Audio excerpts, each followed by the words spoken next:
एक तारुफ तो अमजद शुएब साहब को मैं आपसे पहले करा चुका हूं। एक तारुफ मैं और आपसे कराने जा रहा हूं। वो जंग लड़नी थी, फिफ्थ जनरेशन वॉर लड़नी थी। और उस वॉर को लड़ने के लिए हमने एक ऐसा state of the art media cell बनाया। चलाने वाले कौन थे? वही रिटायर्ड फौजी थे। वो 26 का टोला था। ये इंकशाफ हुआ कि आदिल राजा खबरें कहां से लेता है, इमरान रियाज खान साहब खबरें कहां से लेते रहे, अरशद शरीफ मरहूम खबरें कहां से लेते रहे। ये इंकशाफ हुआ कि साबिर शाकिर और दीगर लोग।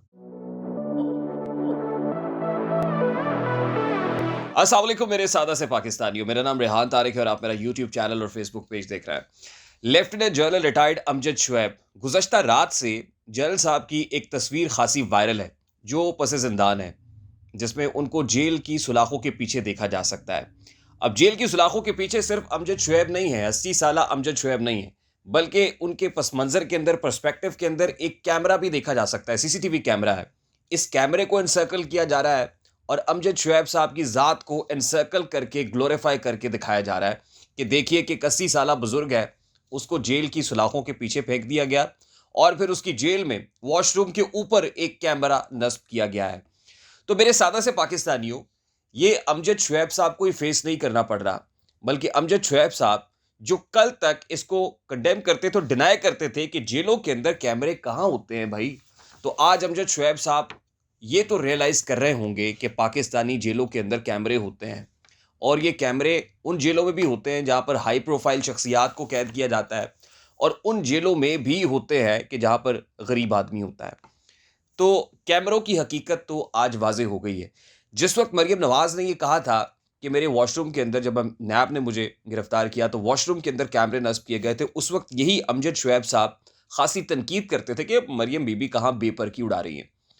उस वक़्त कि जिस वक़्त इरफ़ान सिद्दीकी को गिरफ्तार किया गया था और हथकड़ियाँ लगाई गई थी और इरफ़ान सिद्दीकी को किसी बहुत बड़े मुकदमे में गिरफ्तार नहीं किया गया था, बल्कि किरायादारी एक्ट की खिलाफ वर्जी पर गिरफ्तार किया गया था। किरायादारी एक्ट की खिलाफ वर्जी भी कैसे हुई थी कि जो किराएदार उन्होंने रखा था, उससे जो स्टैम्प पेपर के ऊपर आप एक किरायानामा करते हैं, वो मुतल्लका थाने तक पहुँचाने में देरी हो गई थी और इरफ़ान सिद्दीकी जैसे दानिश्वर को हथकड़ियाँ लगा दी गई थी। फिर मुझे याद है कि पंजाब यूनिवर्सिटी के वाइस चांसलर मुजाहिद कामरान साहब, वो भी बुजुर्ग शख्सियत हैं, एक एकेडमिक हैं, दानिश्वर है, बुक राइटर है, कौन उनके नाम से वाकिफ़ नहीं। ना सिर्फ मुजाहिद कामरान, बल्कि पंजाब यूनिवर्सिटी के दीगर प्रोफेसर साहिबान को भी हथकड़ियाँ लगाकर, बुजुर्ग प्रोफेसर्स को हथकड़ियाँ लगाकर जब हवालात में बंद किया गया और फिर पेशियों के ऊपर अदालत में लाया जाता था, तो उस वक्त भी ये सवालात उठते थे कि भाई कोई शर्म होती है, कोई हया होती है। लेकिन उस वक्त पाकिस्तान तहरीक इंसाफ की हुकूमत थी, धड़ल्ले से ये काम जारी था, इसको जस्टिफाई किया जाता था। एंटी करप्शन कैंपेन चल रही थी और कहा जा रहा था कि बस छोड़िए भाई, जिन्होंने करप्शन की है, चोरी लख दी हुई तो कख दी हुई, इस तरह की बातें की जाती थी। उसके बाद आपको याद होगा कि सरगोदा यूनिवर्सिटी के एक प्रोफेसर थे और उनकी जो मैयत है, जब वो सर्दखाने में पहुंचाई जा रही थी, तो उस मैयत के हाथों पे हथकड़ियां लगी हुई थी। यानी मरने वाले के हाथों से भी हथकड़ियां नहीं खोली गई। जाने वाला जान से चला गया बेगुनाही साबित करते करते, लेकिन उसकी मैयत के साथ ये सलूक किया गया कि उसके भी दोनों हाथों को हथकड़ियों से बांध दिया गया। आज वही लोग जो ये सब कुछ कर रहे थे और बड़ी दीदा दलेरी से, बड़े धड़ल्ले से कर रहे थे, आज वो अमजद शुएब की बुजुर्गी के हवाले भी दे रहे हैं। आज इमरान खान साहब ने ट्वीट की और उन्हें जो है वो खासी तकलीफ हुई है अमजद शुएब को सलाखों के पीछे देखकर। आज पाकिस्तान तहरीक इंसाफ के दीगर जो कीबोर्ड वॉरियर्स हैं, सोशल मीडिया टाइगर्स हैं, वो भी बातें कर रहे हैं। देखिए, तकलीफ मुझे भी है। वो ये तकलीफ है कि 80 साला बुजुर्ग है, वो पस ज़िंदान है, सुलाखों के पीछे। मुझे बिल्कुल अच्छा नहीं लग रहा, क्योंकि हम अपने बुजुर्गों की इज्जत करते हैं, एहतराम करते हैं, मोहब्बत करते हैं, प्यार करते हैं और ऐसी गिरफ्तारियों की मजम्मत भी करते हैं। लेकिन मेरे सादा से पाकिस्तानियों, ये क्या हो रहा है और क्यों हो रहा है, जरा इसका हवाला क्विकली आपके सामने रखना जरूरी है। एक तारुफ तो अमजद शुएब साहब को मैं आपसे पहले करा चुका हूं, एक तारुफ मैं और आपसे कराने जा रहा हूं। Amjad Shoaib lieutenant general retired, फौज के साबिक अफसर, रिटायर्ड फौजी। जब फौज में थे तो लेफ्टिनेंट जनरल का ओहदा आपको पता है कि कितना हाई प्रोफाइल रैंक है। इस रैंक पे होते हुए आपको कितनी लैंड मिलती है, कितनी ज़रई रकबा मिलता है, कितने मुरब्बे आपको मिलते हैं, कितनी लैंड ही नहीं बल्कि लैंड क्रूजरें मिलती हैं आपको, फिर कितनी पेंशन मिलती है। यानी ये ज़मीन, ये कीमती गाड़ियाँ, भारी भरकम मराहत और पेंशन समेटने के बाद जब अमजद शुएब साहब घर चले गए, तो घर जाकर भी चैन नहीं आया, बल्कि फिर वो इदारे जो सरकारी इदारे हैं, फौजी फाउंडेशन, फौजी बैंक, अस्करी बैंक, फौजी फर्टिलाइजर, इस तरह के इदारों की सरबराही भी अमजद शुएब साहब करते रहे। जब इन इदारों की सरबराही के बाद भी चैन नहीं आया, तो उसके बाद अमजद शुएब साहब ने अपनी एक कंस्ट्रक्शन कंपनी खोल ली, और इस कंस्ट्रक्शन कंपनी का बड़ा स्ट्रॉन्ग लाइजन रहा मलिक रियाज साहब के साथ। और मलिक रियाज को कौन नहीं जानता है, जाहिर है दो तरफा ताल्लुकात होते हैं, म्यूचुअल विन विन होता है। तुम मेरा काम करो, मैं तुम्हारा काम करता हूं, और मेरा काम करोगे तो मैं उसके बदले में तुम्हें ठेके दूंगा, भारी भरकम ठेके दूंगा। तो अमजद शुएब साहब ने भारी भरकम ठेके लिए, और वो तामीरात के शोबे के अंदर लिए। फिर ठेके ही नहीं लिए, बल्कि एक मशहूर मारूफ मॉल की छत पे एक बड़ा लग्जरी पेंट हाउस भी है, जहां आपको पता है कि रिटायर्ड फौजी भी, रिटायर्ड जज भी, रिटायर्ड ब्यूरोक्रेट भी, सिविल ब्यूरोक्रेसी, सारे लोग खासी अयाशी भी करते हैं। फिर यहां भी चैन नहीं आया, अमजद शुएब साहब ने मीडिया के ठेकों का काम शुरू कर दिया। आईएसपीआर के अंदर एक मीडिया सेल बना, और बड़ा state of the art media cell बना गया। शायद कोई गया था बाहर और जाके उन्होंने देखा, ओहो मॉनिटरिंग ऐसे होती है, तो यहाँ आके बड़ा हाई फाई एक मीडिया इंफ्रास्ट्रक्चर खड़ा किया गया। अगर किसी ने वो देखा है, वो देखने से ताल्लुक रखता है, देख के आप अश अश कर उठेंगे।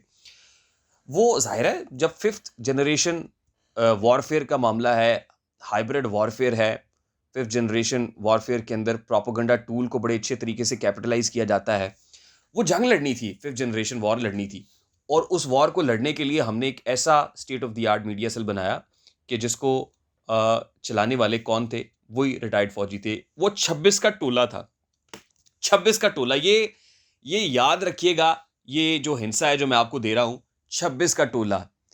उस 26 के टोले के अंदर जहां मेजर रिटायर्ड आदिल राजा साहब भी थे, जहां अमजद शुएब साहब भी थे, जहां major general retired Ejaz Awan साहब भी थे, ये 26 के टोले में शामिल थे। और फिर आपने देखा होगा कि इनको एक टास्क सौंपा जाता था हाई कमांड की तरफ से। जनरल फैज़ हमीद आईएसआई को कमांड कर रहे थे, आसिफ गफूर साहब क्योंकि अभी सर्विंग फौजी हैं, कोर कमांडर भी हैं। खैर, वो एक ख़ास नैरेटिव आता था, उस नैरेटिव की प्रोपोगेशन और आउटरीच का काम इस 26 के टोले का होता था। सिर्फ सोशल मीडिया पे नहीं, बल्कि मेन स्ट्रीम मीडिया के ऊपर। और मेन स्ट्रीम मीडिया और सोशल मीडिया पे तने तनहा नहीं, बल्कि उसके साथ साथ फीड करना है उन सहाफ़ियों को भी जो इस वॉरफेयर के अंदर भरपूर किरदार अदा कर रहे थे।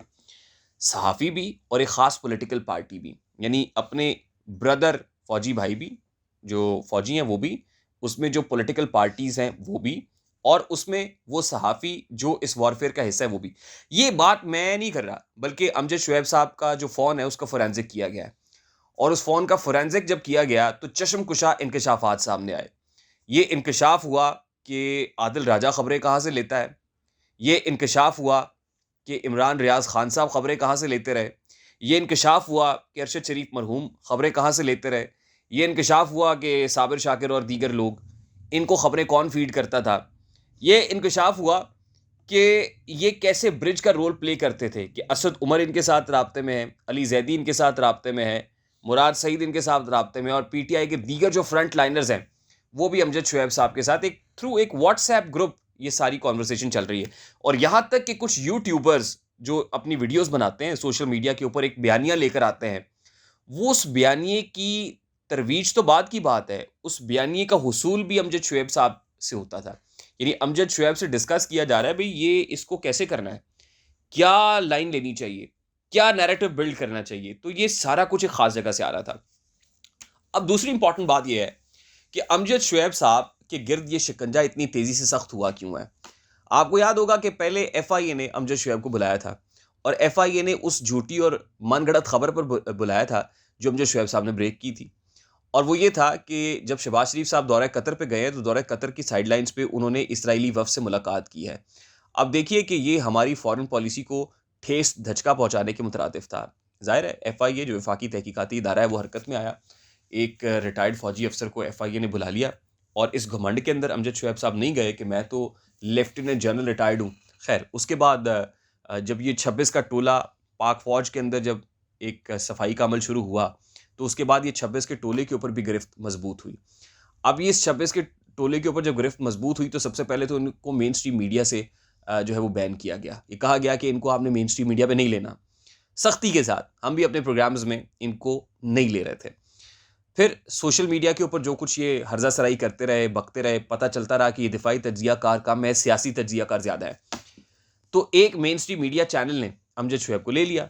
वो आपको पता है कि किसने लिया। बोल्ड टीवी के ऊपर अमजद शुएब साहब आए और आके अपने उस प्रोपेगेंडे को फ़रोग़ देते हुए ये कहा कि इमरान खान साहब को जेल भरो तहरीक शुरू नहीं करनी चाहिए थी, बल्कि इससे बढ़कर वो जो सरकारी अफसरान हैं उनको रोकते इस्लामाबाद के अंदर कि वो सरकारी दफातर में ना जाएं। यानी सरकारी मुलाजमीन को रियासत के खिलाफ उकसाने का मुकदमा अमजद शुएब साहब के खिलाफ दर्ज था। अब अमजद शुएब साहब इस मुकदमे में जेल की हवा खा रहे हैं। अभी कुछ ही देर पहले की इतलात है कि मियाँ अली अशफाक साहब जो इमरान रियाज के दोस्त भी हैं, उनके वकील भी रहे हैं, वो अमजद शुएब की भी वकालत कर रहे हैं। और जब मैं ये व्लॉग रिकॉर्ड कर रहा हूँ तो कुछ ऐसी खबरें आ रही हैं कि शायद उनकी ज़मानत भी हो गई है।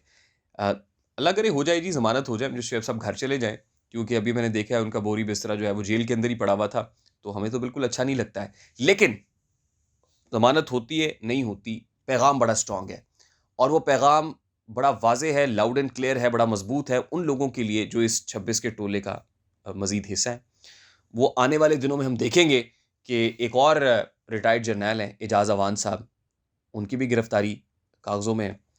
आदिल राजा, उसकी गिरद भी शिकंजा सख्त हो रहा है, गिरफ्त मज़बूत हो रही है। कुछ पर्दा नशीन और भी हैं।